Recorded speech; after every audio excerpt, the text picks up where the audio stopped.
In celebration of the recent 75th anniversary of the U.S. Air Force and the anniversary of this historic flight, which is upcoming very shortly, and having just shown the X-15 in my last BYTB video, I thought it appropriate to show its predecessor both in real life and in the order that I built them, the Bell X-1 First Supersonic Kit by Hobbycraft. Again, it's a simple low part count 1 to 72 kit, and I remember I had just bought that pack of those tarmac cards, so I thought I'd use one for a little base display with the record set by this historic aircraft.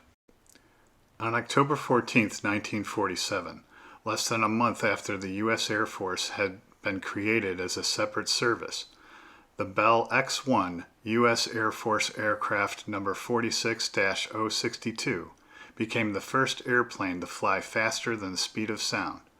Piloted by U.S. Air Force Captain Charles E. Chuck Yeager, the X-1 reached a speed of 700 miles per hour, or Mach 1.06, at an altitude of 43,000 feet. Glamorous Glennis, named in tribute to Yeager's wife, air-launched at an altitude of 23,000 feet from the bomb bay of a Boeing B-29, then engaged its rocket engine to climb to its test altitude and max speed. Following burnout of the engine, the plane glided to a landing on the Rogers Dry Lake bed in the Mojave Desert, California.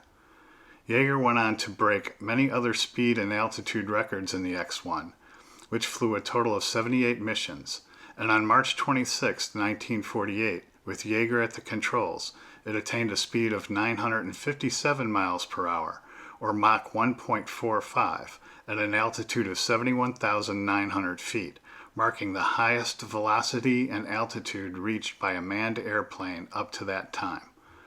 On January 5, 1949, Yeager used the aircraft to perform the only conventional runway launch of the X-1 program, attaining 23,000 feet in 90 seconds.